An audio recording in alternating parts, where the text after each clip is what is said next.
বেশ কয়েক দফা দাবি নিয়ে জাতীয়তাবাদী ছাত্রদল নির্বাচন কমিশন ভবন ঘেরাও করেছে। এই মুহূর্তে দেখাচ্ছিলাম আমার পিছনে ছাত্রদলের নেতাকর্মীরা, তারা কিন্তু নির্বাচন কমিশন ভবন ঘেরাও করে রেখেছেন।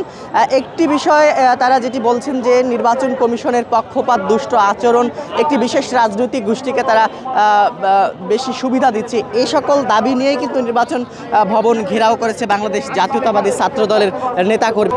সকাল 10:30টার দিকে জাতীয়তাবাদী ছাত্রদলের নেতাকর্মীরা তারা নির্বাচন কমিশন ভবনের দিকে একত্রিত হতে শুরু করেন এবং পরবর্তীতে তারা 11টার কিছুটা আগেই নির্বাচন কমিশনের ভবনের যে সামনের সড়ক, সেই সামনের সড়কে বসে পড়েছেন। তাদের এই কর্মসূচিকে ঘিরে আইন শৃঙ্খলা রক্ষাকারী বাহিনীর সদস্যদের মধ্যে আমরা দেখেছি তারা সতর্ক অবস্থায় রয়েছেন। বিশেষ করে বাংলাদেশ জাতীয়তাবাদী ছাত্রদলের ঢাকা বিশ্ববিদ্যালয় থেকে শুরু করে জগন্নাথ বিশ্ববিদ্যালয়, জাহাঙ্গীরনগর বিশ্ববিদ্যালয় এবং ঢাকার ভিতরে যে কলেজগুলো রয়েছে সরকারি 7 কলেজ, এই যে এর পাশাপাশি ঢাকা মহানগর ছাত্রদল, এই ছাত্রদলের নেতাকর্মীদের নিয়েই কিন্তু আজকের এই নির্বাচন কমিশন ভবন ঘেরাও কর্মসূচি। এখানে আমরা কিছুক্ষণ আগে দেখেছিলাম ছাত্রদলের প্রেসিডেন্ট এবং সেক্রেটারি তারা কিন্তু কথা বলেছেন এবং তারা বলছেন যে নির্বাচন কমিশনের এমন পক্ষপাত দুষ্ট আচরণ এবং একটি বিশেষ রাজনৈতিক গোষ্ঠীকে বিশেষ সুবিধা দেওয়া, এই সকল বিষয় নিয়ে কিন্তু তারা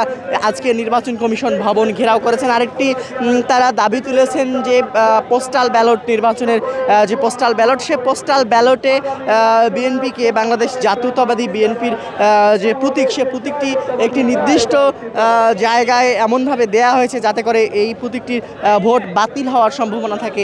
সে কারণেই নেতাকর্মীরা বলছেন যে পোস্টাল ব্যালটের যে পোস্টাল ব্যালট তৈরি করা হয়েছে সেটি কিন্তু নতুন করে আবারও তৈরি করতে হবে বিএনপিকে, যেখানে একটি নির্দিষ্ট জায়গায় দেবার কারণে বিএনপির ভোট বাতিল হওয়ার সম্ভাবনা রয়েছে এবং সাধারণ মানুষ যারা রয়েছে তারা মূলত এই পোস্টাল ব্যালটে যারা ভোট দিবেন তারা কিন্তু বিএনপির প্রতীক খুঁজে বের করতে বেশ সময় লাগবে, যার কারণে তারা চাচ্ছেন যে বাংলাদেশের একটি বৃহৎ রাজনৈতিক দল হওয়া সত্ত্বেও বিএনপিকে এখানে কোণঠাসা করা হয়েছে এবং বিশেষ একটি গোষ্ঠীকে এবং বিশেষ কয়েকটি রাজনৈতিক দলকে পোস্টাল ব্যালটের উপরের দিকে রাখা হয়েছে।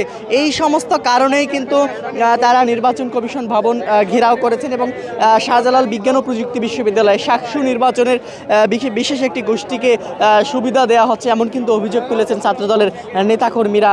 ছাত্রদলের প্রেসিডেন্ট, সেক্রেটারি থেকে শুরু করে সকলেই কিন্তু এমন অভিযোগ তুলেছেন। এই সকল কারণেই আজকে তারা নির্বাচন কমিশন ভবন ঘেরাও করেছেন এবং তারা বলছেন যে আগামী যে 12ই ফেব্রুয়ারির নির্বাচন, সে নির্বাচনের আগে এই যে 3টি দাবি, এই 3টি দাবি যদি মেনে নেওয়া না হয় তাহলে ছাত্রদলের পক্ষ থেকে পরবর্তীতে আবারও কঠোর কর্মসূচি গ্রহণ করা হবে এবং কঠোর কর্মসূচির মাধ্যমেই নির্বাচন কমিশনের যে পক্ষপাত দুষ্ট আচরণ তাদের ভাষ্যমতে সেটি তারা নির্মূল করবেন এমনটি বলেছেন ছাত্রদলের নেতাকর্মীরা।